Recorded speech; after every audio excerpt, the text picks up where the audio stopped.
So we're gonna call to order at 7:06 and stand for the Pledge of Allegiance. Flag is right over there.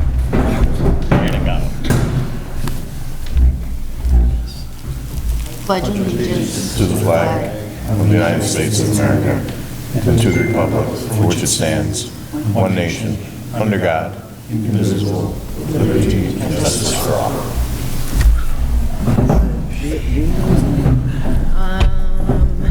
We're going to push the board vote. Well, I need approval. Yeah, I think approval of agenda. Approval of If somebody agenda, wants and then to I altering. Request that we shift that vote later. To after board discussion from public input. Oh, till Sam gets here. Till Sam gets here. You want to do it by consensus? Sort of. Yeah, can we just, is everybody okay with that? Any other agenda? So you're going to move it to, After public input. After board discussion of public comment. okay. I don't know that there's much public comment either. Well, you never know. And there's Sam. Oh, how about that? Or don't. Or don't, and Just we leave it wait where it for is. 2 seconds. Okay.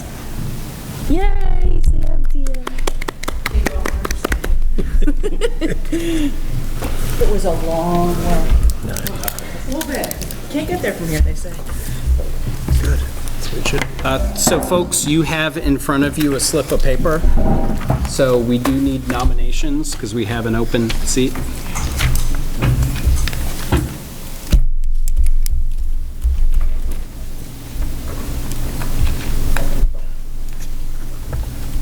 Board Chair. Yes? Oh, ma'am, he said we needed nominations, so I raised my hand. Oh, I just wrote. Okay. Yes. What would you like to do? Sorry, this Clarendon is getting to me. I would like to switch it up and nominate Tinmouth, because Tinmouth Representative Josh for chair, because they have not held a position of an administrative type position for the board, and I think that would be helpful. Okay. Any other nominee? Need a second? Need a second? Anybody second that? I'll second it. Okay. Do we have any other nominees? Matt? I would like to nominate our current acting board chair. Oh, I didn't even think about that. I'll second that. Okay. Anybody else? I don't know why I keep looking at you, Chris. Chris is graduating. You could nominate him, but you'd be filling that seat quickly. Fair. I don't know what they're doing, but yeah. No, I'm kidding. I'm kidding. Oh, I could try. All right. We have any other nominees? If not, we write on our slip and give to Brian. I'll come grab those when you're done. We have to have another vote. Snag those two. Thank you very much.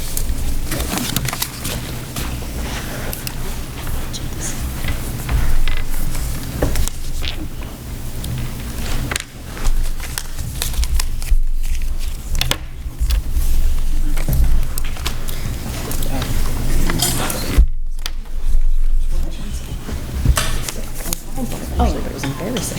Oh, I always have stuff at the bottom. If you ever need anything. You're very sweet. I'm like, all the things I've gotten here, and I can't find a pencil. Like, you want me to score in? That's what I found. You want an adapter? Like 3 kinds of matchup? I was like, don't fucking score in. So teamwork. Yeah, okay. Also, as this is happening, and these to sign.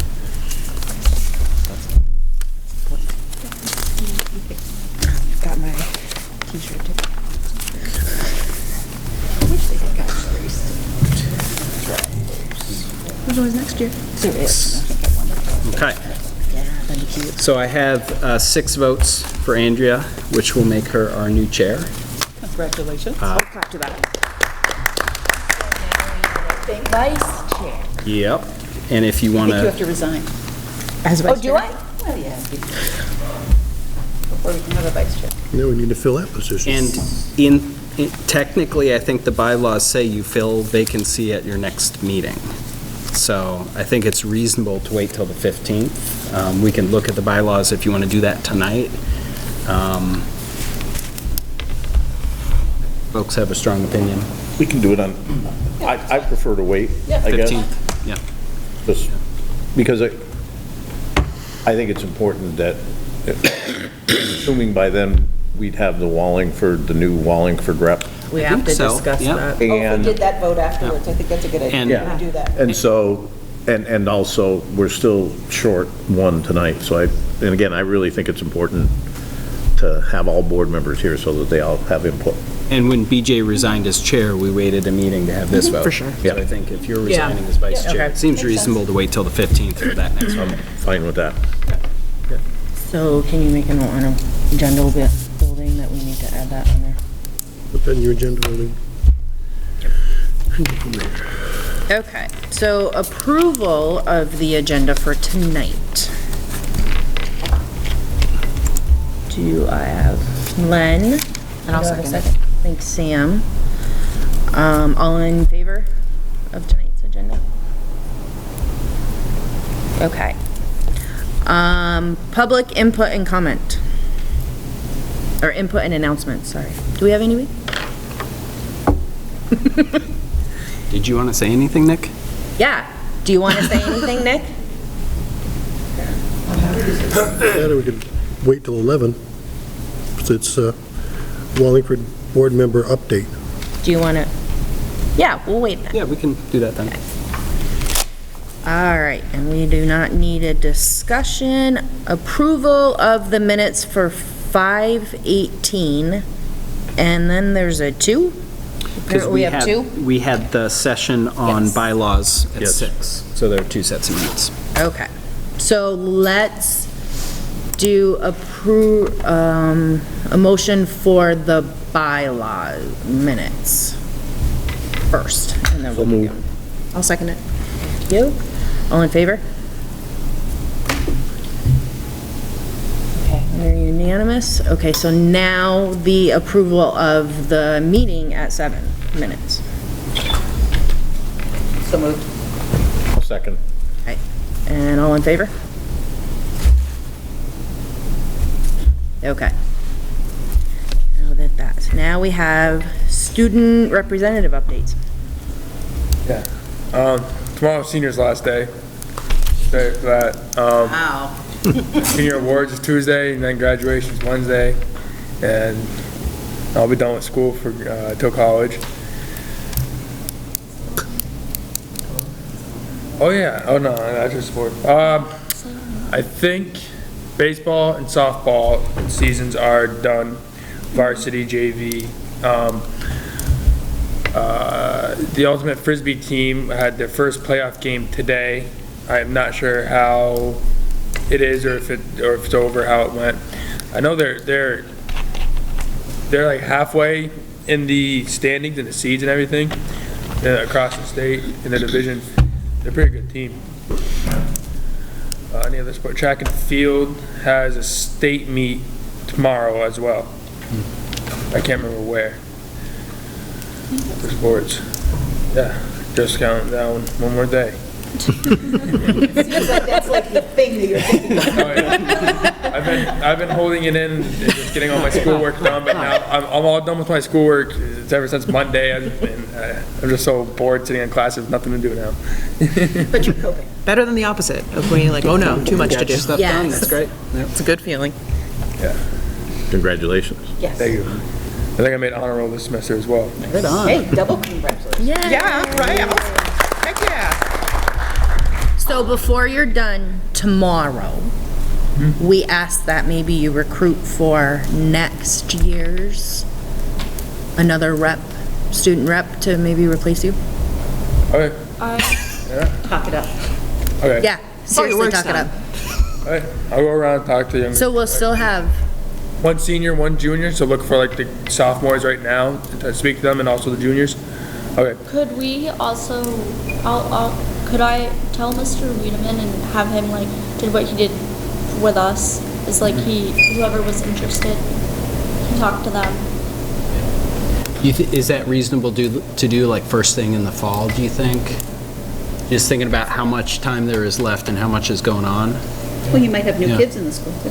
You True, never know. true. Okay, no, I think that's a good idea. I will talk to Mr. Wiedemann about that. All right, is that it? Well, congratulations. Thank you, guys. You. And it's on to Brian. For Yep, Data data education item. So two things, one I promised you and one that was asked for. The one that you see on top that says Smarter Balanced up in the corner was one that Josh asked for. Hey, can we see some sample items? We keep talking about this Smarter Balanced assessment, and what does that entail?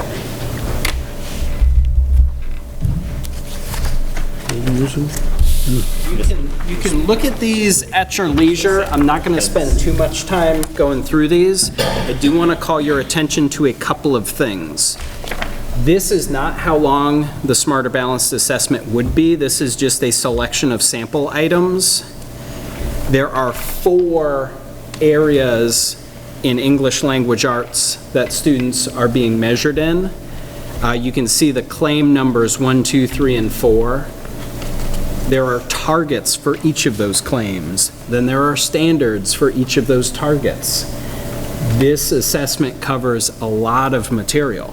And the interesting thing is, while it's a somewhat long assessment, students sit for several hours, they may not be completing too many questions on any one given standard or target. So it's interesting that you get this big number for how students are doing in ELA, but there are so many things they're being measured on. Some students, you can actually look at their reports and it'll say not enough data, because they may not have answered enough questions in a certain area to actually give you that information, but they will still have an overall score, if that makes sense. Math, you can see claims 1, 2, 3, and 4 also, different targets as well. So the math is just as comprehensive as the ELA. They're asking you a lot, and students don't always get to show performance on every item, believe it or not, that they're measuring. Some of these are going to be smaller items that are, you read a passage and you do a multiple choice question. The performance task for ELA, you'll see on pages 8 through 14. I really encourage you to look at that. That's the biggest difference, I think, from the kneecap assessment to the Smarter Balanced. This performance task is challenging. This is 3rd grade. This is the first experience our students have with this assessment. And this is the bar that they are being asked to meet. So I'd say look at that performance task and really think about how challenging that might be with open-ended questions and different reading selections. Math on page 17 and 18, I think the math is even more interesting when you look at the performance task. I'm actually going to talk about page 17 and 18. So they've looked at some data, they've thought about some math, they've answered some small questions, and then on page 17, you are the contest judge. You need to figure out who won the contest. Did 3rd grade, 4th grade, or 5th grade win the contest? Who won and how do you know that? That's a pretty advanced question to be asking a 3rd grader after they've looked at some data. It's not multiple choice.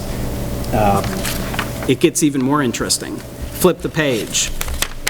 Complete the table to show a way that the 2nd grade could have actually won.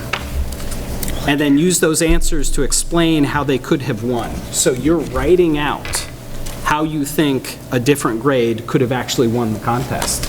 You're asking a 3rd grader to do that kind of mathematical thinking and to put it in words, which is really interesting, I think.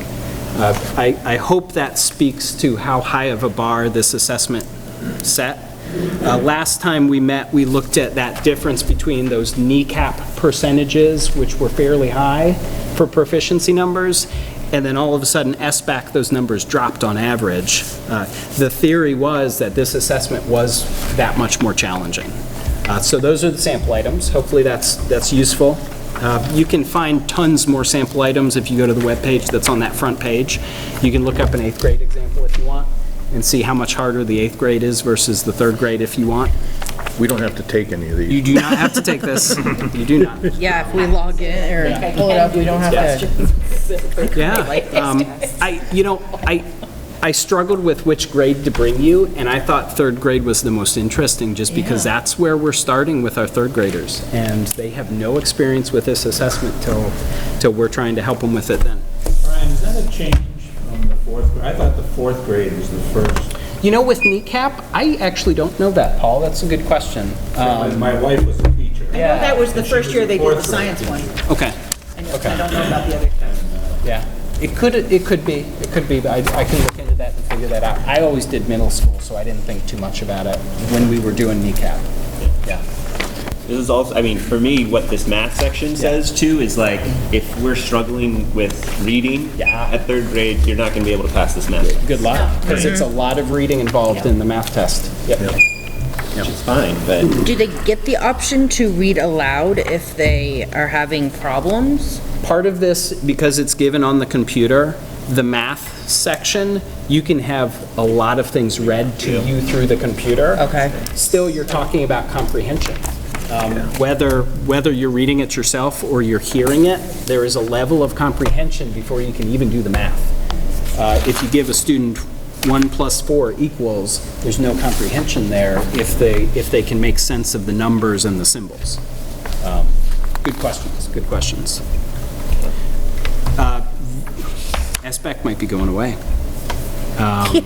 Late breaking news that actually hasn't been made official, but if you look at State Board of Education meeting minutes, and if you look up RFPs for the state, requests for proposals, the state actually has a request for proposal out for an assessment system because the contract with Smarter Balanced Consortium is up. And I believe, I have not set eyes on the state board minutes myself, but I've heard from several people that they approved moving to a different system. So they've done that request for proposals, and they have worked with different vendors, and my understanding is they're moving to another vendor. That wouldn't change next year. But that would mean the year after, potentially, we could say, hey, remember NECAP was here, and then SBAC was here? We'd have to figure out where's the next one, and how do we translate from one to the next? We're in a tricky situation because last year we didn't, or we had the one pandemic year where we just didn't give an assessment. So you'll see when I show you the state snapshot, they have these nice warnings at the top that say, due to COVID, there are a lot of missing things in our data. We're going to hit an interesting bump, I think, when we switch tests again, where we struggle to make comparison from year to year, which I think it means it's so much more important that we're focusing on our local assessment these next couple of years, because our local assessment has not changed in, 6 years now or so, I think. We've been using, when I talk about STAR assessments, and when we were looking at growth data, that has not changed and that will not change.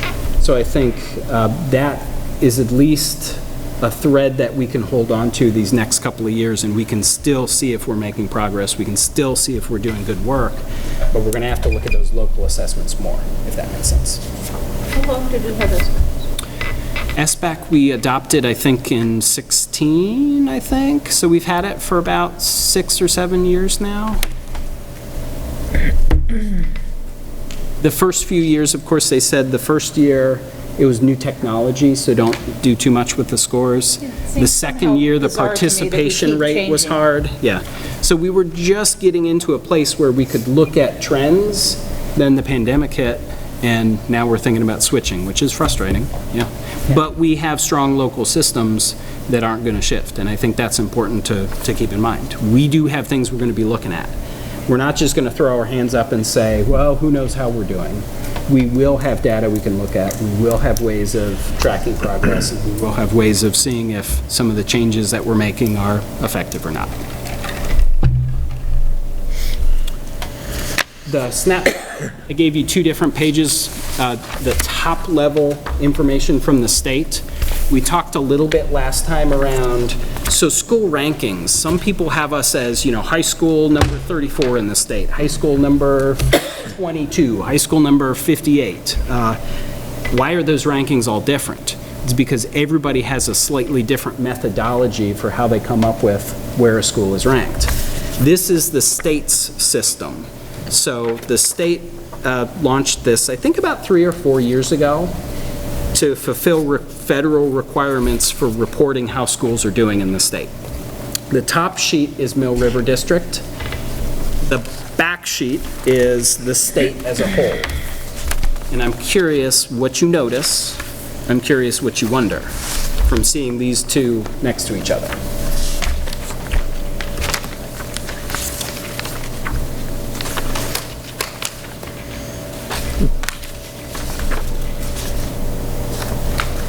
We're doing better than what everybody thinks we are. According to the state. High-quality staffing. What's that? High-quality staffing has got a better line for improving Yeah. than, We have some nice areas of improvement that we can see on this. This does not, I'm going to say it a different way, Andrea. Okay. This does not paint the same picture as other rating systems paint. It paints a different picture. It does. Notice or wonder anything else?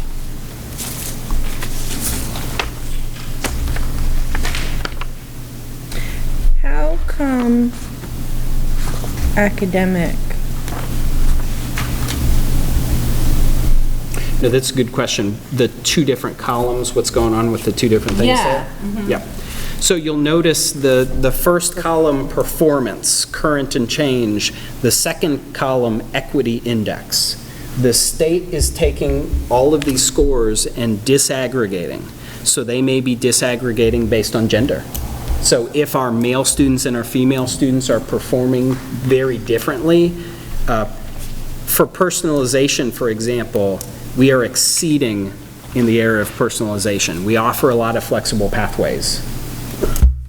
We are not meeting it with our equity index. It may be that one gender is not accessing those flexible pathways as much as another. It may be that one race is not accessing those pathways as much as another.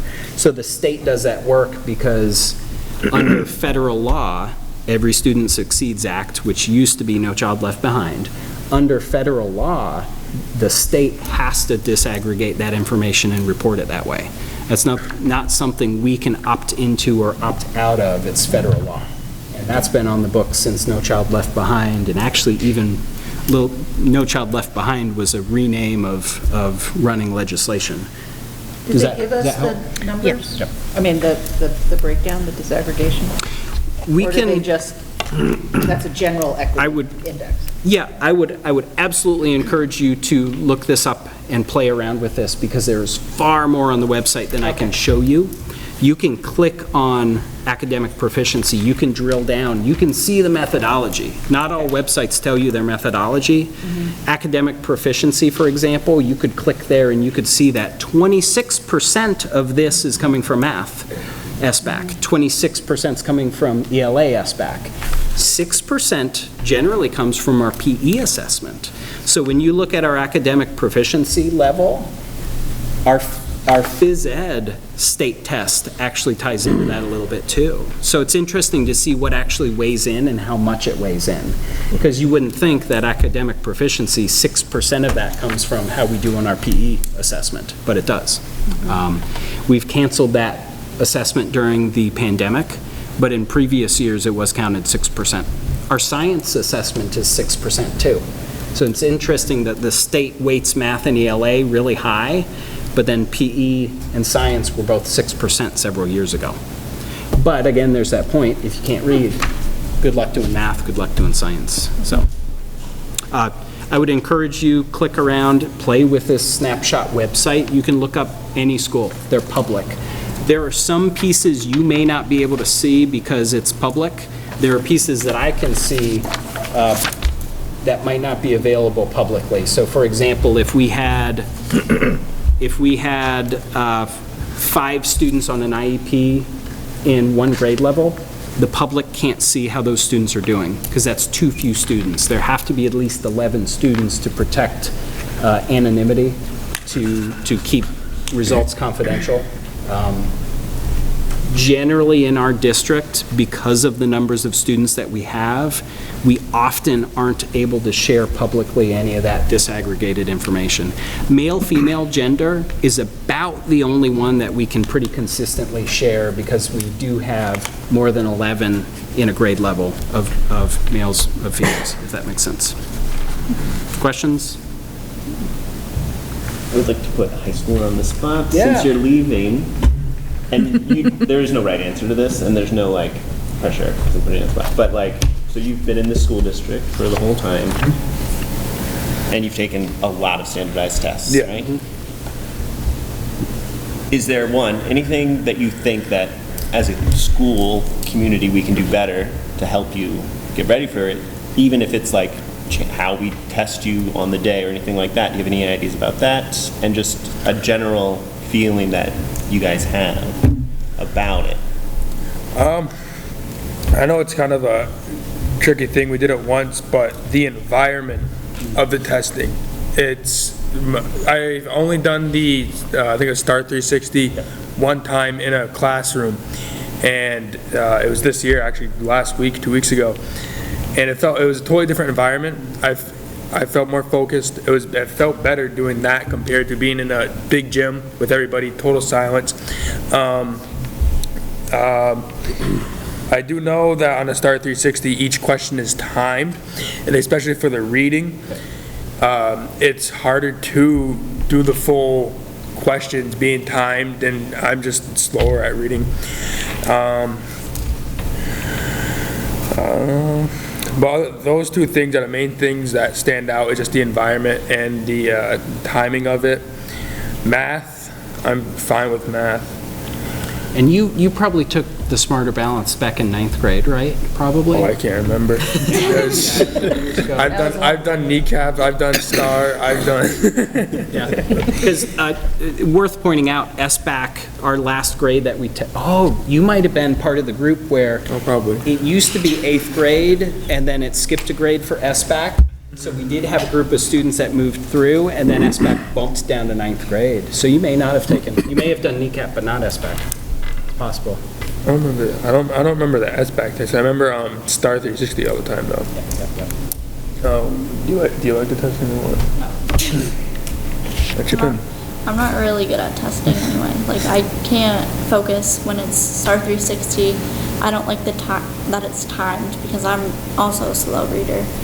But I just took that science testing for 11th grade because I wasn't able to take it when everybody else took it, and I had trouble doing it. I mean, it's science, but still. Also, the computers. Yep. There's a set time for it's an hour and a half to 2 hours, depending on what the subject is and what you're testing. Staring at the computer screen for a while, it hurts my eyes. I mean, it's probably everybody. I had to take the AP Environmental Science exam on paper, and that was also easier. I think I might have passed that one too. And when I took SAT back in the day, it was on paper. Great. I took the GRE. I burst a blood vessel in my eye because I was staring at the computer for 3 hours to take the GRE, which Is there any standardized tests now that are on paper? So here's the challenge, and that's a great question, thinking about how these assessments are set up. The paper assessment, it takes so long for us to get results. So that's one frustration.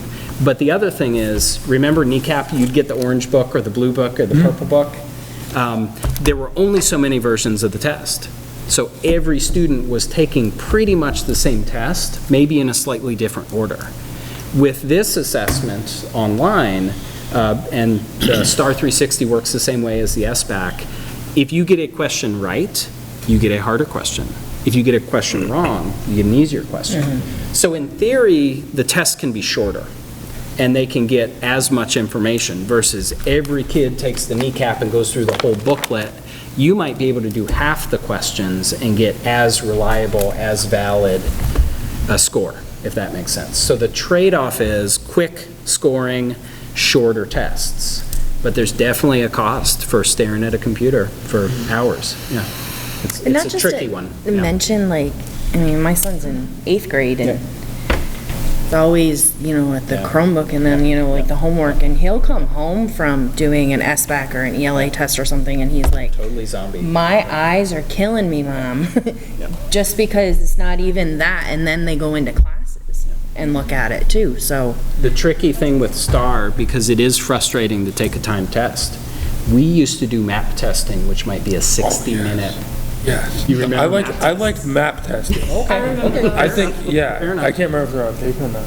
No, Were they on the computer? it was They on. were on the computer. Yeah, it was Yep. on the computer. The map Really tests would take generally about an hour, and we would test an hour 3 times a year in math, an hour 3 times a year in ELA. STAR test you can do in about 20 minutes. So the trade-off was, are we going to test an hour 3 times a year for 2 subjects, or are we going to test 20 minutes 3 times a year for 2 subjects? So it's tricky. There are pros and cons, and no perfect solution that we found. For state-level assessments, I can't see the state ever moving back to a paper-based test, unfortunately. I think that's just the world we live in these days. I wonder if you had ever felt like, oh my gosh, this test is the thing that determines how I'm doing as a student. Because as educators, the test is one thing, but we know that not everybody takes tests well. We know that some people struggle with using a computer but could do better on paper. So we always try to look at, well, let's look at Chris's STAR score. Well, let's look at the quiz that Chris just took in class 2. Well, let's look at what Chris's grades were in the class last year. So we're looking at more things to see how you're doing. I wonder if you as students ever felt like nothing else mattered but the test, if that was... Compared to not talking like the standardized tests, formatives and summatives. Some teachers say formatives don't count, and then some teachers will count them. I know one teacher I'm taking now, they'll take everything into consideration, and then one of the teachers just only takes the test. And depending on the test, I do see it impact the grades and everything. It's hard to answer, honestly. Okay, fair enough. Some people, this one student I have math with, he's just good at math. He'll just do the tests and get a higher grade than me, and I'll do all the work. Fair enough. It's kind of a tricky question. Fair enough. So I'm thinking that having a thought of, along the lines of, yes, it's a 2-hour. The SBAC one. Yes. Is a long one. Is Yep. there an opportunity to maybe do like an hour, have the kids take like a 5-minute eye break, and then do another hour?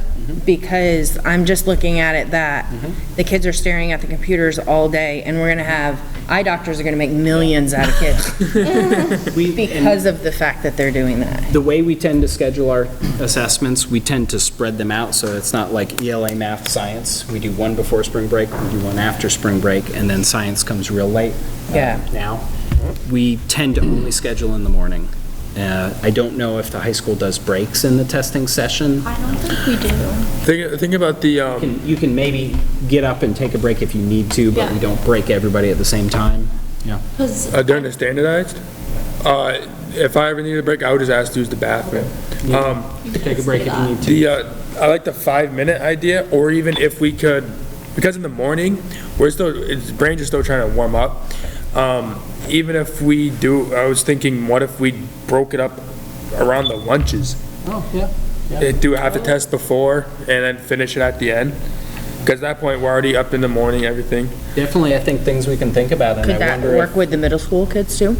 Oh, even all students. Yeah, I wonder if engaging student council in a conversation around test session planning makes sense. Yeah. Are they most awake? Yeah.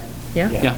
Yeah, because I'm just thinking, It's a big thing. giving them. Probably not 8 in the a.m. morning, kids Yeah. have not, But then you probably don't want to test at 1 p.m. either. right, because they've just had. No, so then you'd, look at, I mean, my son goes in there and he's half dead until about 9. Yeah. And he's not alone. going in and taking his math, and that's not. Right. Again, I'll talk all night about this if you want to talk all night about this. If you have thoughts on what we could discuss in the next session, if you want to keep doing this, if you want to take a break for a meeting, that's fine with me too. interesting. I did talk with principals last week about not just hearing from me on this, but also hearing from principals, starting to hear from teachers too, so that you're not just hearing my message, you're hearing from other folks around how data is working in our district. Maybe we can have, because you're the one presenting every meeting, have put out something that, for principals and teachers to contact you, and maybe you and them, What like I'm- one meeting? What I'm thinking is we'll have a schedule for next year.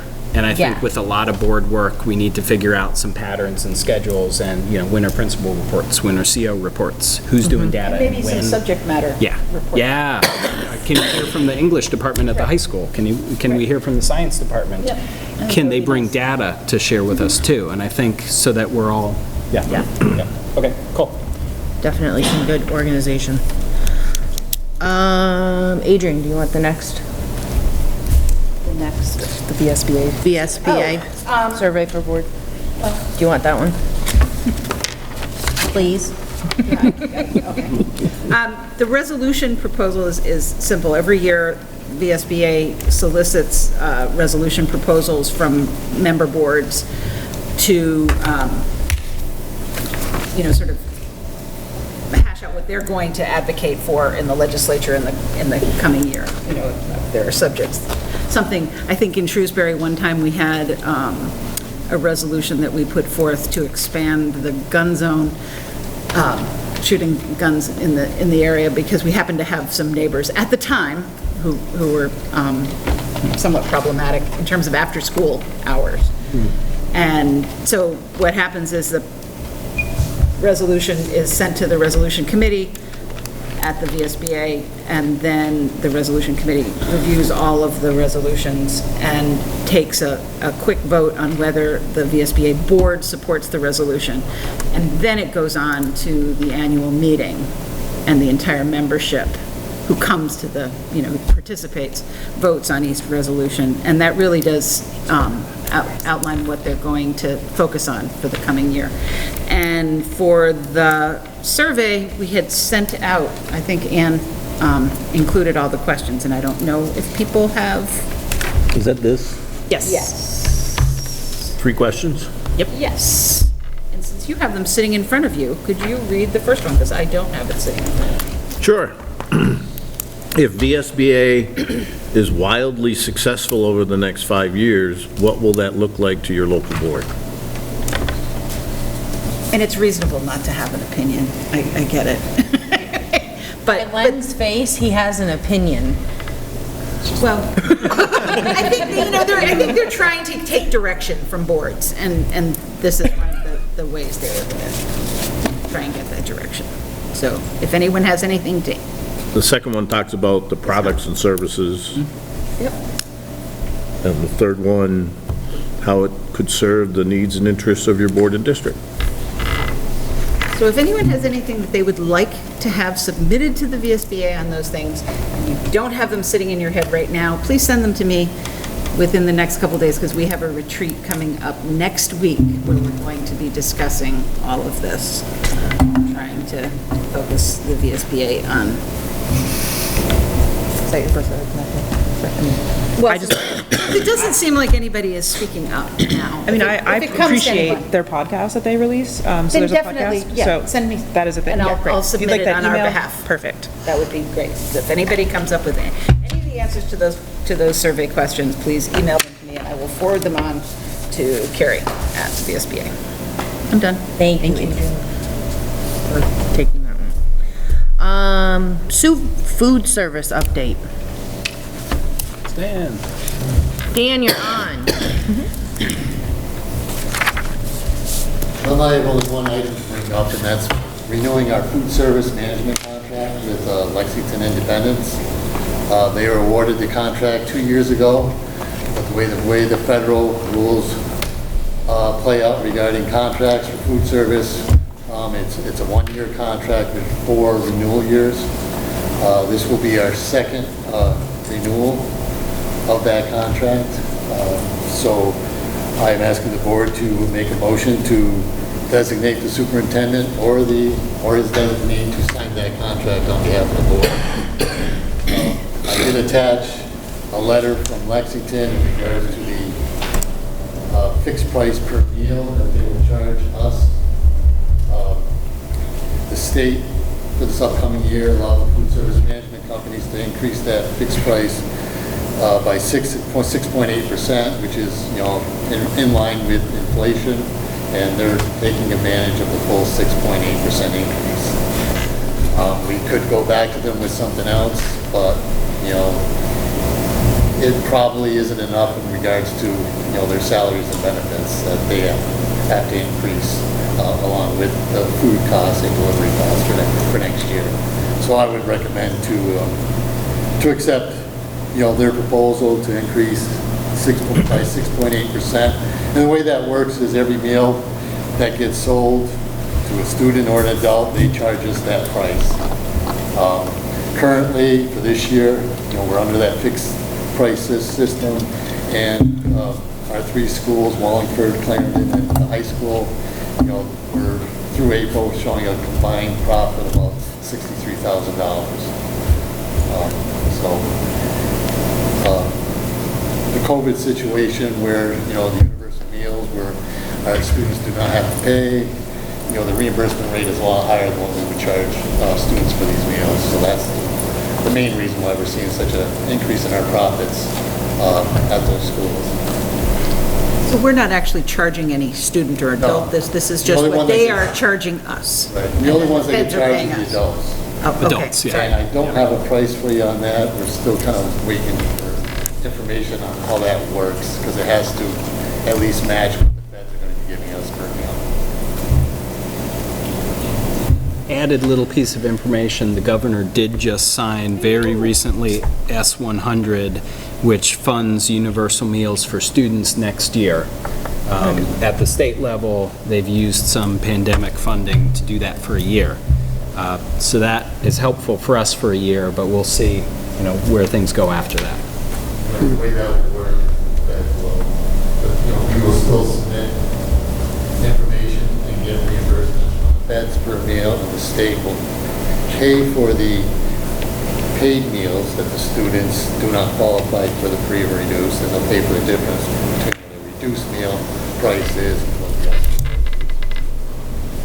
The state will cover that difference.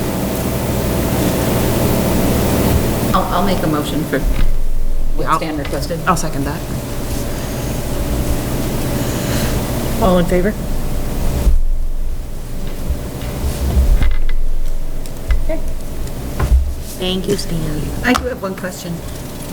Do we have reduced information on free and reduced now that it doesn't depend on whether or not a student gets meals? Do we In a have, conversation on. do we have fewer students who are Responding actually? like applying for free and reduced? There are incentives to still apply. So Okay. the EBT cards, electronic benefit transfer, we've got So this that thing was on called the emails. pandemic electronic Yep. benefit transfer that we have done throughout the pandemic. Ever since, maybe not in the spring when we first went remote, but starting with that next full school year, we've been submitting paperwork to the state, and they've been issuing folks who qualify extra funding on their EBT cards. We're still doing that this year. We're going to do that through the summer still. So that's an incentive for folks to turn their paperwork in. Even if they're getting free lunches at school anyway, they wouldn't get the extra EBT benefit if they didn't have the paperwork and qualified. So I don't know that our numbers... It's sort of cumbersome and it's Yeah. a little invasive. I was just. I don't think our numbers have fluctuated very largely, because we look at our title funding sometimes and see those numbers change because our title funding comes in based on those numbers. That hasn't changed hugely the last few years, believe it or not. Yeah, they're down, but not down too much, I don't think. Good communication from our We building. will get more funding from the Thank you. feds. Starting the beginning, like September, just knowing because of my full-time job. Okay. That's Maybe coming. what I deal with every day, so. Thank you, Thank you, Stan. All right, next is Wallingford Board Member Update. So, hold on, if you want to. We have 2 interested. Monday, the 5th, is the Wallingford Town Select Board meeting. 6, sorry. And that is when you guys can present to the select board, and then after that, they will send off to us. We will then have it on the agenda for June 15th, and with hopes of, that will be our fill for our vacant seat. Are we going to ask both candidates to be there on the 15th? Yes, I would, yes. Any, candidates, so Nick, if you can, we will be in Wallingford on the 15th, so. Very appropriate. Perfect for you. Convenient. Yes, and the other, I will not say name, but the other candidate, is welcome to be there, and then that way you guys know for July, your schedule and everything. Would you like to say something? I can say a quick couple of words. Most of you already know, I'm Nick Landers, graduated class of 2000 from Mill River, attended Clarendon, went to Stafford, graduated from VTC, been at Kalo Technologies going on 22 years. I have 3 students at Mill River. I have another 8 nieces and nephews that will be going through Clarendon and Mill River. I have a long vested interest in the school district. With any hopes or good fortune, I get to join you folks up there. Any questions, comments, etc., people can feel free to reach out to me. Thank you. So that, any questions on what's been going on with the Wallingford thing? Okay. Next is Old Central Office Building Update. I'm assuming that's why Gary's here? Hello, folks. Thanks for asking me to come tonight. I'll give you a real brief update. Those of you that know me know I can tend to go on and on about construction projects, so I'll try to keep it brief. I'll try to go through what we've done, what we're doing right now, and basically what's left on the project. At this point in time, if any of you remember, it was really serving as a storage area. Well, it's all been cleaned out. All the asbestos abatement work has been completed. Basically, and that took us down to where all you saw in the building was the studs and the roof rafters. Everything else was removed from the space. So that building was fully exposed from one end to the other. You can see all the way through. We've put the insulation back into the building. We've foamed the exterior walls and the ceiling, basically. The roof has been foamed at this point. With the exception of the 2 bathrooms, we were able to leave the walls in the bathrooms in place, but we did put blown-in insulation into those spaces, so the whole exterior of the building has been insulated at this point in time. We also put blown-in insulation in the wall that's between the 2 sides of the building. Essentially what we've done is split the building in half at this point in time. So we've put blown-in insulation between the 2 sides as a sound barrier, so that one side's not really bothering the other during class time.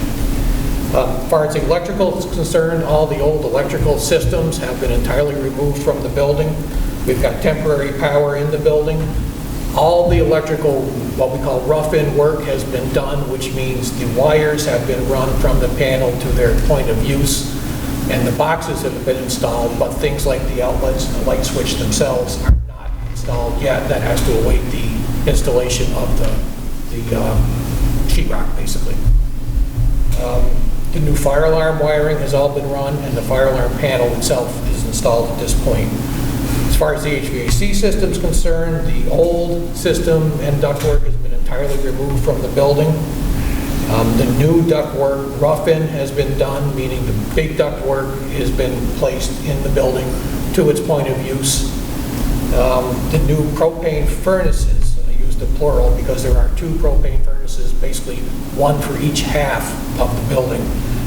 They have been set in place, and we're now starting to do the fit up on those units. And all the control wiring has been run. Within the bathrooms, all the fixtures have been removed. What the plan for the bathroom basically is both bathrooms are becoming unisex, but one of them is becoming an ADA accessible bathroom. So all the fixtures have been removed in both of those, and we're redoing those bathrooms as well. At the moment, we are installing the wallboard in the building, probably 75% of the wallboard installed at this point in time. Very soon, we'll be starting what we call the mudding, the sheetrock glazing, if you will, over top of the joints that are there. Soon, we'll be setting the door frames in the wallboard, putting an initial coat of paint on before we put the ceiling grid in place. We're using a suspended ceiling. Once the ceiling grid goes in place, that then allows us to run some of the wires to the IT access points within the building. And we'll be able to connect the ductwork that is in the ceiling space out to the furnaces, down to the diffusers that will be in the ceiling. Some of the things that are remaining in the building, cut in the rear door. If you remember, we needed another means of egress out of that building so that both sides of our design had a second means of egress. The ADA ramp will be installed soon. The doors themselves are still on order. That's the one thing that scares me a little bit is the lead time on those doors. The frames will be in, but the doors may be a problem at this point. We'll get the final paint on, flood, what we call flood the ceilings. All the ceiling tile will go into the grid. Set the fire alarm fixtures, set the electrical fixtures. Then we'll work on the flooring. And then the cabinetry goes in. If you remember, there's a small kitchenette area in there for the students to basically learn how to use the appliances that will go in very shortly. And a couple of the last things that we will do is remove the old oil tank because it's no longer in service. It's an underground tank that then has to be removed if it's not being utilized for anything anymore. And then final cleanup and move in. Right now, we're still projecting that will be done by the end of July. I say projecting, you know, there always is something that could occur that may pose us an issue, the delivery of the doors as an example. But right now, everything looks like we're all on schedule to be ready to go. Yes? Oh, I was just curious, what kind of ventilation and air handling systems have we, is there anything in there since you've done such a good job of insulating? We're probably not getting the same amount of airflow through the walls anymore. Hopefully not, yeah. Well, I mean, the presents another problem. Is very, very airtight. It's hot air, forced air in the building with basically 2 separate zones, one for each side of the building, and the office spaces are then bled off of each one of those furnaces to keep the offices. There's 2 offices on one side and 1 office on the other side. But is there fresh air coming in the building? Yes, In any way? with That was that my type question. of, there's a mixture of fresh air and recirculated air that comes through. That was my question. Thank you. Any other questions? Do we have a backup plan if the doors don't come in? Blankets? The program Yeah, all will those continue things to right up run in against the them. location where it is until we can get the certificate of occupancy for the building. Okay. So the program would not be dead in the water. We would just continue where it is until we were able to get those installed. Okay. Just curious. Okay. All right, thank you. Thank you. Next on the agenda is bylaws review. And I wonder if we want to... We might want to push that. Excuse some folks, well, too, if we're doing bylaws and then just basically committee reports, if there are some folks that don't need to be here for all of that. I'm wondering if our student members, you can stick around, absolutely, and I wonder Or if you are Stan and Gary free to go. need to be here. It's so interesting. You're more than welcome to stick around. Not a second in class tomorrow. It's up to you. Gary and Stan, you are free if you want. Bye. Have a good night. Maureen, you can Hold on a head out second too. for Stan. Thank you for She looks having so us. tired. We on an approval of meat pricing? Excuse me, meal pricing? Yeah. Do we know about that instead of Stan?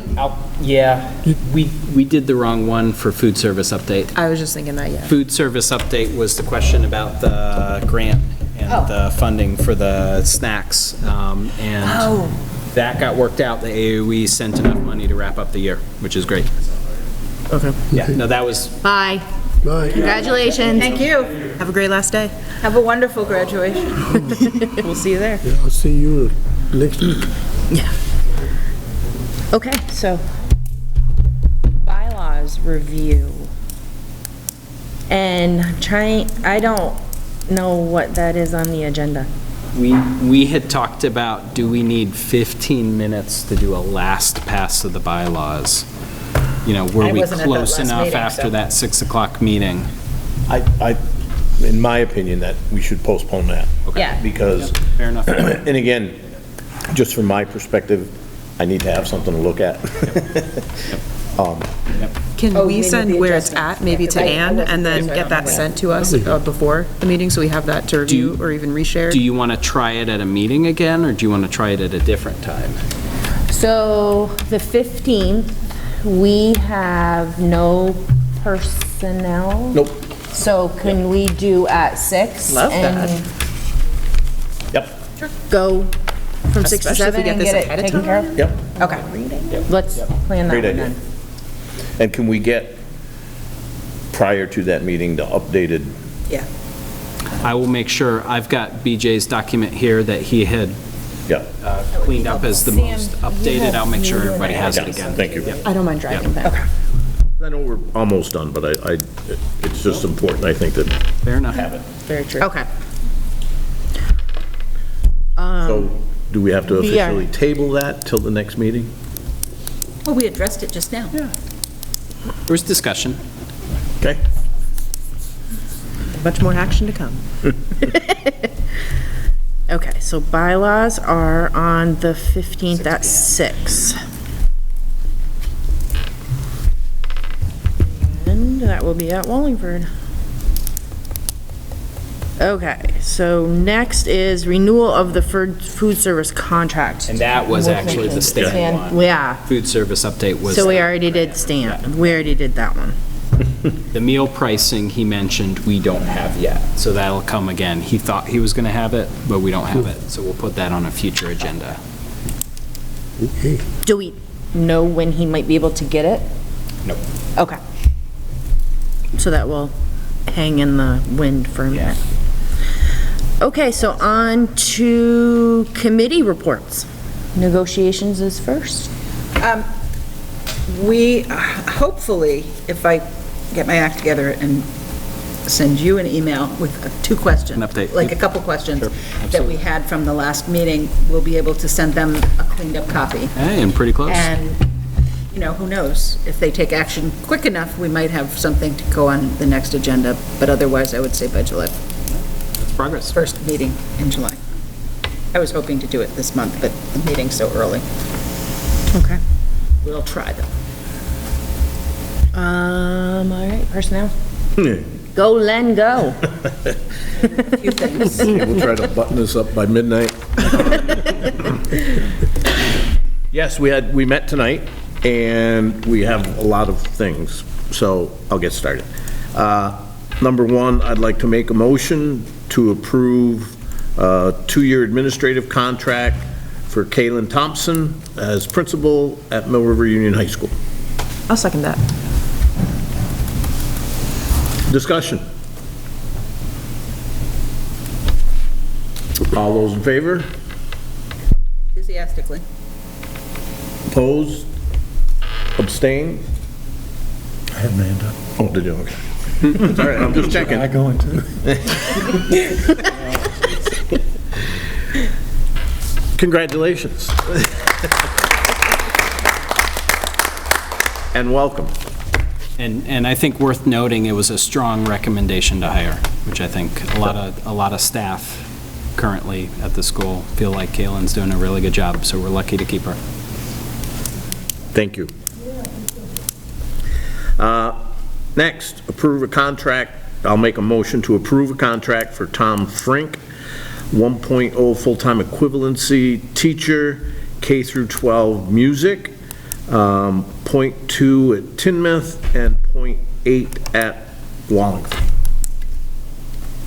Okay, you can. No, go ahead. I just like seconding things. I second it. I'll let you do it. Okay, discussion? All those in favor? Opposed?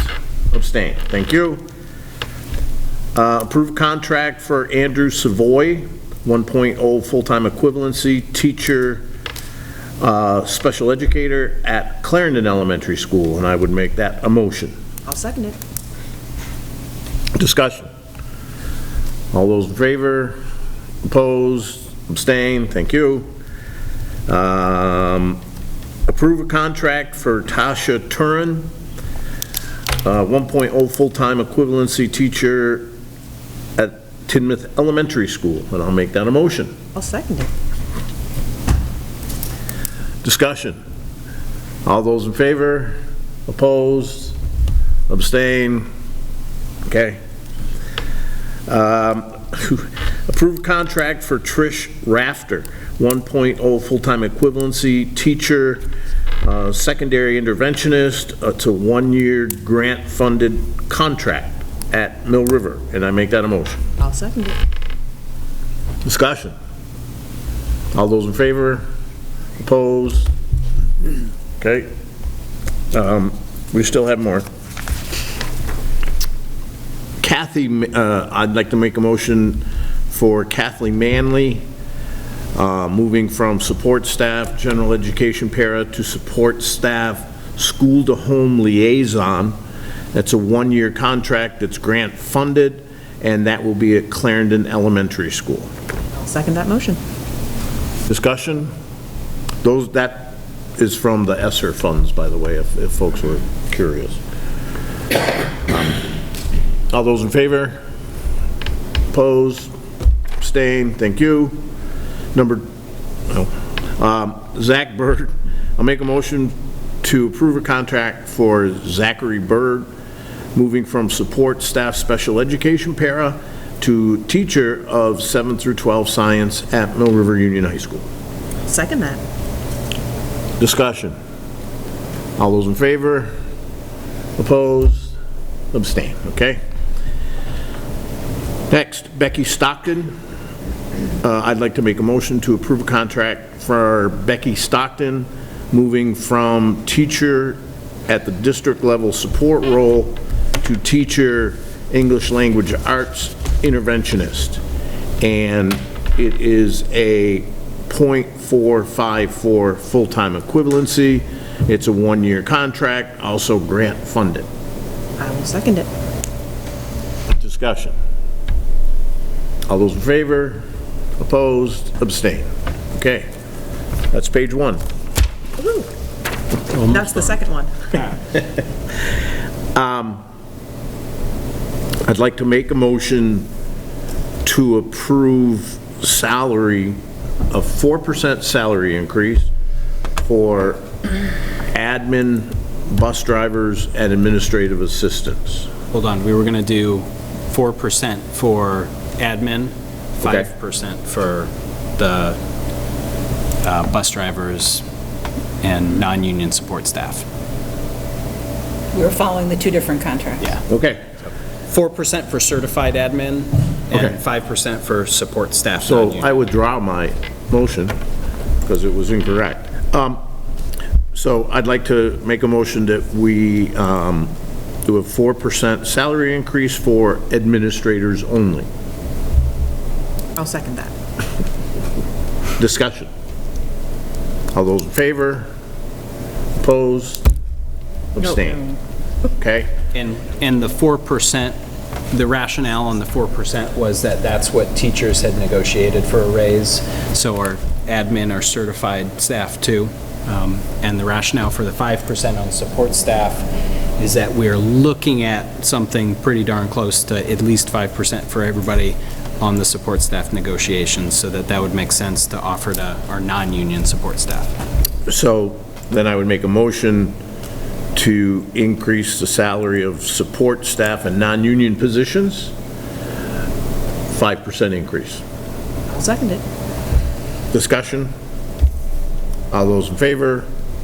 Opposed? Abstain? Two more. Just more let me go to this one first.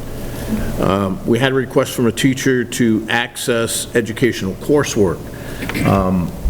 By contract, if you're less than .33. 0.33 is the cutoff. And you want educational coursework, you have to ask the board for approval. So this teacher is a .25 full-time equivalency, so the reimbursement for educational coursework would be prorated to that FTE. So I would make a motion that we approve that reimbursement. I will second it. Ooh, that was a mouthful. All those in favor? Thank you for your patience. And lastly, again, just more informational, there was quite a to-do when it was first announced that we were riffing some paraprofessionals, 8 of them to be exact. And just wanted to know that all 8 of them were offered alternative opportunities, and 1 chose not to, but 7 of the 8 have chosen to accept those positions. So they all had an opportunity for a position. So I just wanted to... They're important staff and they do incredible work, so we're lucky to be able to keep them. Yep. And the next meeting is July 6th at 6 o'clock at Mill River. And I think I got everything. I'll second that you did. You second that, Sam? For you? Sure. Go grab a drink now. All right, thank you, Len. And policy, there's nothing to report because the next meeting is next Tuesday at 5:30. And make sure Jody has The schedule yes. of looking over. And, Yep. yeah, and can you send that to Ann too? Yep. Because I forgot to attach it to the agenda. Buildings and grounds. No, nothing at this time. I'm sort of wanting to get involved and find out what's going on with Gary. There's all the buildings need certain repairs and certain fixes and stuff. It'd be nice to do that. If I can work that in. It's been a little strange the last 3 weeks with me, so I think I don't have the COVID anymore. That's for sure. Well, I'll let everybody know as soon as I can. Can I just ask, I think we talked about it at the last meeting, but maybe not, about the grounds being taken care of? Mowed? Yeah. Yeah. Mowed and weed whacked or something? Yeah. By graduation or something like that. Is that going to happen, or do you know, or? Yes. It's absolutely on Gary's radar. Okay. Yep. We Thank you. actually had a conversation this morning about it. Okay. In like slightly related issue, I think Kim Maneri has a proposal for doing some long-term work on the fields, not something to prep for graduation. No. That's different. Yep. But some long-term work that she's working with Gary on, quotes and finding funding and all that work. Yep. That's something that might pop up at a future buildings and grounds meeting. Yeah. But that's in the works. Yeah, And that's something I think we need to be thinking about too, when we hit next fall, we think about budget, and we think about if these are needs that we need more funding than we have in the budget, how do we make it clear to the voting public that, we want to increase budget this much for buildings and grounds. Okay. We maybe want to increase it this much for some other area. How do we delineate that and have a conversation early and not get to town meeting day and we have a number we're voting on and maybe there's not clarity on what that number means? Because we do have folks who are advocating for doing more in different areas. So let's really do that work to make that clear so that we can really get accurate vote, I think, on that. Thanks for letting me interject all that. No, that's fine. Thank you. Community engagement. Well, if you liked the policy update, you'll like ours too, because the only difference is that we're meeting from 6:30 to 7:30 on the 14th. On the 14th or the 7th? Boy, that's a good question. Let me super check I have it on the 14th. Is policy on the 7th?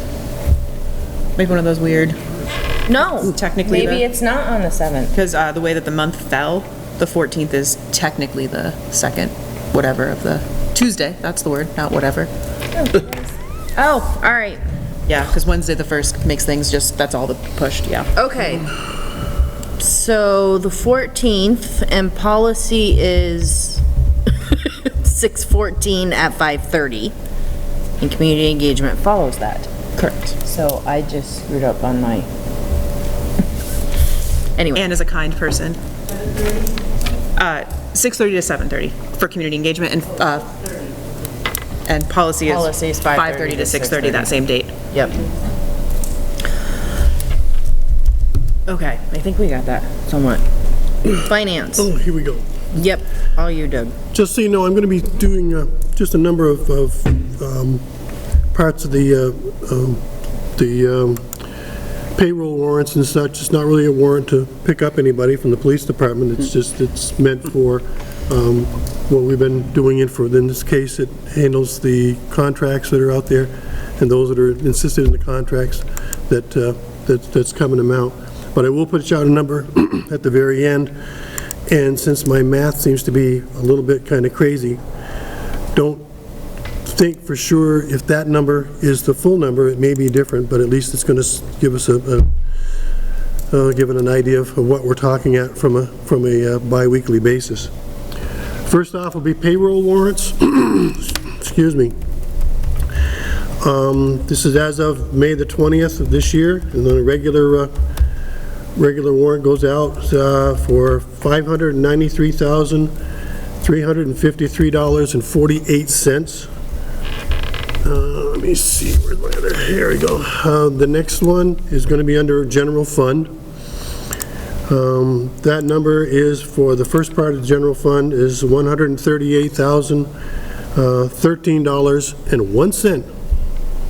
The officials for paying for the officials we need for the sports and such that are going on. It's an amount of $2,572.50. Money's going in for the J. Wilson Scholarship, the amount of $6,500 even. Other scholarships that are going through from the graduation side of things will be for $250. General fund, covering those parts of it from the Unified Union School District information, will be for $6,736.93. The lunch program, the last couple of weeks, we have spent, or required to spend $2,689.75.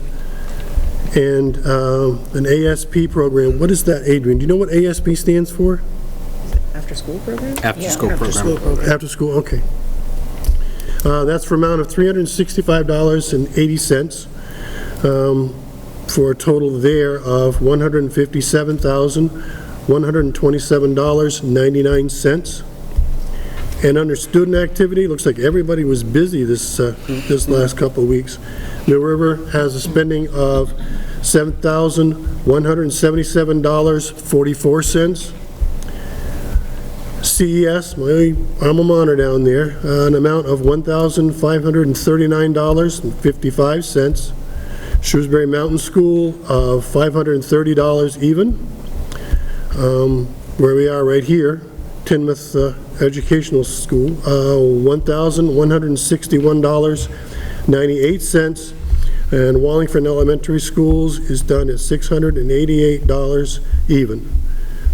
For a total from the student activity of $11,096.97. I move that those amounts be approved at the board. I make that motion. Well, I'll second it. Was there a second? Yep. Oh, yes. Sam. An Okay, enthusiastic I one from figured me, you're Doug. you're out there I'll somewhere. say it louder next time. I got you. All right, now, so I will put that out for a vote. All in favor of the, In a second? Or, no, all those? in a second? Yeah, I'm sorry. All in favor? Anybody opposed? For, It's unanimous. For the unanimous, well, Just so you know, the amount that those all go together, and I've done that 3 times, and it came to that second amount, that amount twice the last 2 times, so I think I'm where I am. $860,058.44. That's a large amount. We get to keep the school going. It's a great thing to do. We're going to see a bunch of kids graduate here. I believe it's next week. If you get a chance to come in and say hello. I'm not sure if it's inside or outside. They're sort of talking both ways, so who knows? I mean, the weather sort of looks a little iffy. But there is a chair. If any of you want to come in and take a seat and watch it for a while, it's a good thing to do. Thank you. All right. Ad hoc committees. I don't have anything to update to you. No. Okay, we're all set. All right. On to transact other legal business. Do we have anything? I have one thing. Okay. A very rough situation in Texas has happened a couple of weeks ago, last week. I'm thinking the public in their mind is saying, are our kids safe?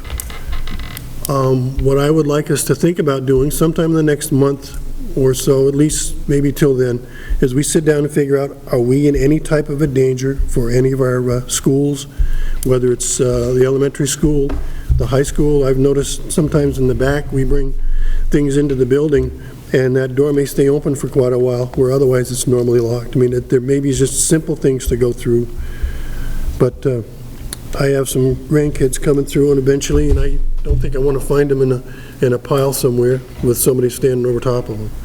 But I think we would not be doing what we should be doing if we're not sitting down and figuring out, are we vulnerable?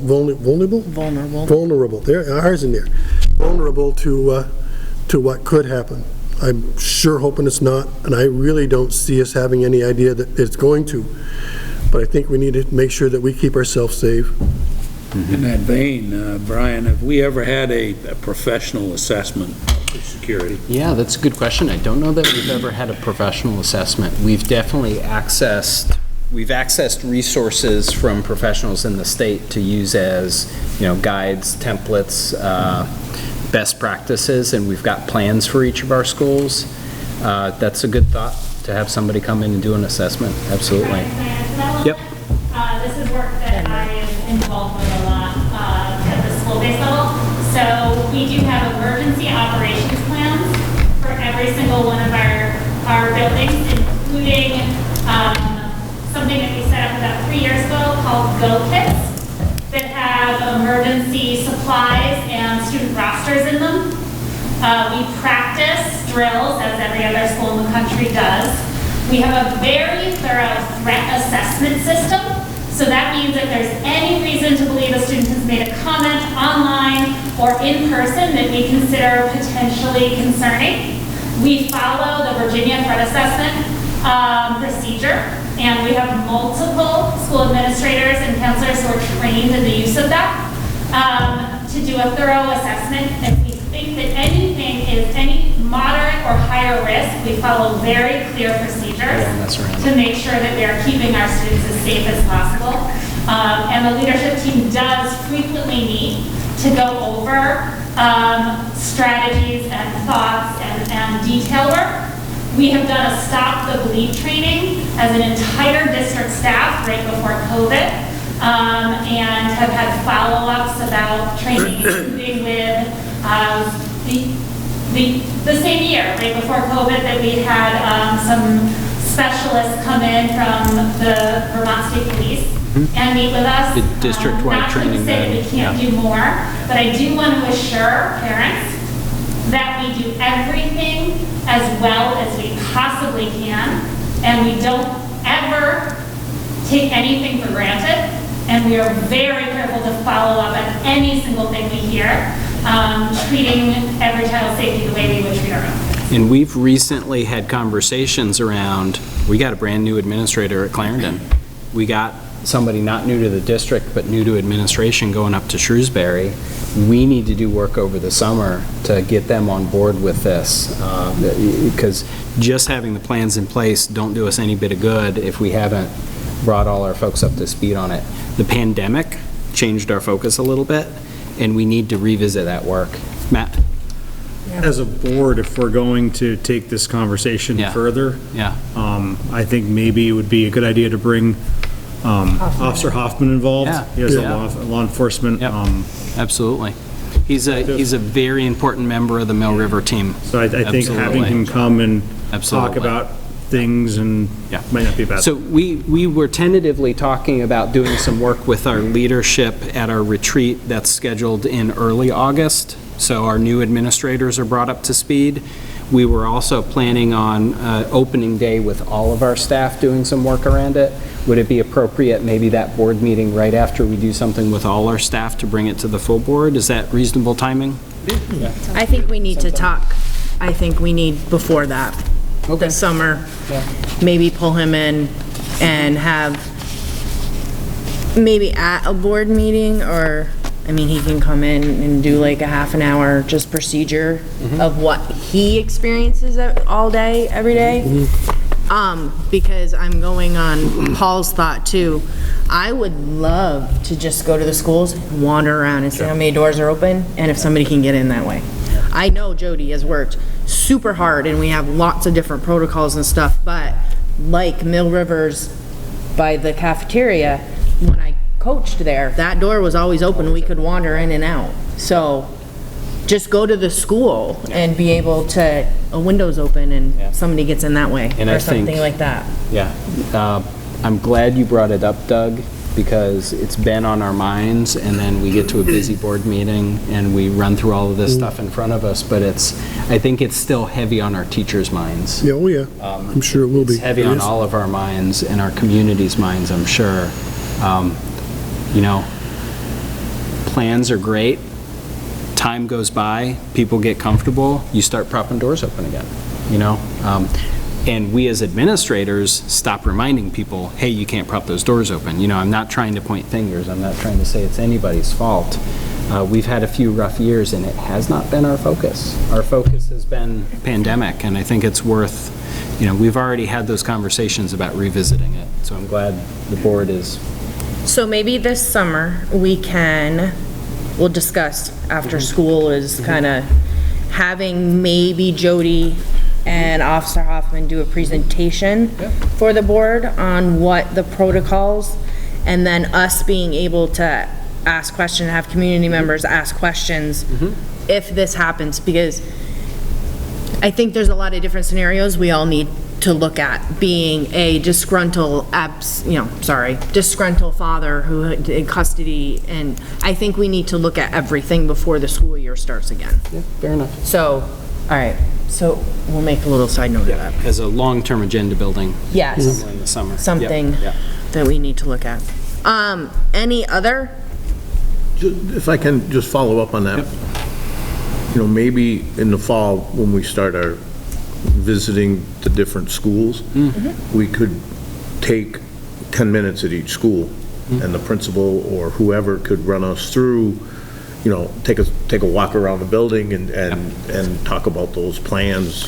One thing I would want to be mindful of is some parts of those plans we keep confidential for a very important reason, because if our exit strategy is this and we all go here, we don't want people to know that actually. Right. But I just think, you know, for example, you know, do you have 3 plans, you know, shelter in place? Just meet. The general details, not the specifics. That there's options. Because I know some schools will say, you know, if, and I hate to go into this, but, because it bugs me, but if there's an active shooter and they're in, I'll use Mill River, in the gym, let's say, then there's a possibility that kids can get out that north entrance, that north end exit, and book, you know? Or, you know, plans where we evacuate and we get kids on buses and go. Yeah. You know, because you can get further and be safer that way. Yeah, we definitely have some options we can bring and share. Well, and So then that brings up the question too, a lot of our bus drivers may not even be present at the time of an evacuation. Who's driving that bus? To get our kids out? Anybody. Anyone with a So, license. yeah, that's all stuff I think, we Yeah, I should think probably generality. look through. Yep, yep. No, that makes sense. And I know things are in place, and I don't mean to even think about criticizing anybody. But it's a concern that people have because this happened not that long ago and it's on our minds. Anything we can do to help folks feel more comfortable, why wouldn't we do it? I don't think anybody takes it as a criticism that it's being brought up. No way, no way. I think Mill River has a good plan in place, but I don't think that we've ever addressed bags that kids bring in with handguns. We're thinking about AR-15s, and we're not thinking about automatic backpacks, pistols. Yep. It's so easy to bring that into the school. I know 30 years ago in Miami, we're talking Miami, they walked through metal detectors. Yep. I don't. Yeah, well, and didn't the board, and I know there's been some turnover on the board, didn't the board explore the option of having like driver's license scanners for everybody that comes into the building, and that was abandoned? Kind of the thought was, how are people going to feel if they come in our buildings and we're going to scan their license and do a background check on them every time they walk in? Was that? I don't remember having that conversation. Really? Okay. I was asked to look into quotes for a system for that, but then it didn't go I don't know if it anywhere. ever got brought up. Okay. I mean, I also Okay. could have just missed that meeting. Okay. But Fair it enough. doesn't seem like it's ringing any bells with anybody. Yeah. And it's important to have that balance. Yeah. Between, feel like you're walking into a fortress. And yet at the same time, you want people to feel welcome when they come into your school. So it's tough. You want them to go home at night. Yeah. Feeling safe but normal at the same time. Yeah. And it's a complex thing. It's not, if you're boiling it down to guns, then I think you're missing the complexity of the problem. If you're boiling it down to mental health, again, I think you're missing the complexity of the problem. There are a lot of things that we got to worry about, and there are a lot of approaches we have to take, and a tricky balance, like you said, Matt, I mean, we have had, weapons hearings before. Yeah. I don't recall ever having one over a gun, but multiple usually times it was over knives and hunting, sheetrock knives and, all sorts of things. I think Doug said this, even if we don't think it's ever going to happen in our schools, we plan in a way that it is. We assume it's going to. The closest was Fairhaven a few years ago. Oh, yeah. They had nothing, no thoughts at all, and all of a sudden it's there. I think that shifted a lot of people in Vermont from the, it's never going to happen in our schools, to the, oh no, we should take this Just on the other seriously side of too. the county. You never know. Yeah, you never know. And we can think as much as we want about this or that. None of us here are professionals. Very true. And very true. I think you need to have somebody whose job and expertise is in this area. They might come in and see something that none of us would ever see, even those who have been focused on it. Yep. Because they have a broader scope of knowledge. Yeah, we had, over at Fairhaven, we had state police come in and run through a scenario. And it was a dry drill, but nonetheless, they threw a lot of curveballs at us. And I think that helps to get that training. And Vermont does have a school safety liaison officer that we get resources from and work with, but we have not had somebody come in and do an audit. I think that's different. Just getting resources, that's fantastic, but having somebody come and put eyes on your building and give you direct feedback, I think is a good suggestion. Absolutely. And we can request that? I'm sure if the gentleman's name is Rob Evans, I'm sure he would be willing to come and help us with whatever we want to work on. I'm sure we could. Or direct us to somebody who does. He's got a very strong connection with Brooke Olson-Farrell, who's right over in Slate Valley because of all the Fairhaven stuff. Brooke has a lot of experience working with him, and she's our neighbor. So I think we have no problem accessing some of that. We may have to look at funding for that. Okay, that's it, yeah. All right. Okay. Anything else, or are we agenda building? What do we have so far? I've got vice chair vote. I've got Wallingford appointment. We had talked in the past about having central office updates on that 15th day, if you want that, like a special ed and a, not principals, Oh, not principals, I was gonna say, yes. Special ed, a more formal update from me, get something on curriculum from Jody, that kind of CO update. Okay. Bylaws? Staff contract on. Bylaws at back of 6. Bylaws at Special meeting. 6. Bylaws is at 6. Yeah. And then approval of meal pricing, maybe we have from Stan. That's all I grabbed. And maybe support staff. Maybe. Oh, yeah, maybe support Maybe. staff, okay. Contract. Can we get course offerings from the high school at some point? I don't know if they're done or... Yeah, we've got a course handbook for next year. Yes, that's actually online. So if you go to the Mill River Guidance webpage, you can find our live 2022-2023 course offerings booklet that has graduation requirements, flexible pathways, every single course we're offering next year. Would you add to that, Keelan? If you get to the high school, there's a guidance link right up at the top. Yep. So if you get to the high school website, it's right there. There's You'll see also, the if you're guidance site. physically stopping by the building, they are on that front table in the Mill River High School main entranceway with a bunch of other materials. Oh, okay. I'll email you the link too. Thank you. No, I appreciate that. Yep. And then, one other thing, and again, I don't know if we know this yet or not, but at some point, at one time, we were talking about students from Mount Holly coming to the high school and helping in terms of budget. Yeah, yeah. And so I was just wondering if we have an idea of the number of students who actually are from Mount Holly, and I just, I can look that up for you. I couldn't tell you in 30 No, I don't- seconds, I don't but you want want something, 13. a report at the next meeting? Yeah. Yep. Yeah. Can do. Absolutely. Yeah, I think Thank we had you. actually asked at the last meeting, and I think it was of Stan, and it was sort of maybe it was somebody else I asked. It was sort of a geographic split. Ludlow kids were going to Green Mountain. Yeah. Yeah. Kids were coming to But we us. didn't get numbers. No, yeah. we didn't get numbers, but that was sort of the we general. chatted about it. Yeah, we did, Yeah. but not anything specific. Do you want 15 minutes of data, or do you want to take a break from doing that? Can we take a break from doing it? Yep, that's reasonable. I really like hearing it, but We like our summer off. We've hit an hour, so I think we're supposed to take a break after that. Yeah. Matt, Under agenda building, can we put on the agenda for next meeting elementary sports? oh, yes. Do we need Kim? Not really, well, if she wants to be here, she can, but Yeah. some things have come to my attention I just want to talk about, so. But BJ paid you off.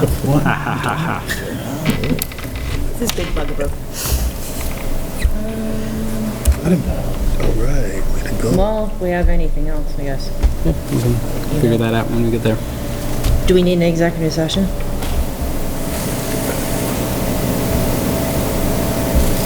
I don't think so. All right, Motion to adjourn. motion to adjourn. Do we I'll have a second that motion. consensus? You just like. Have a good night, everybody.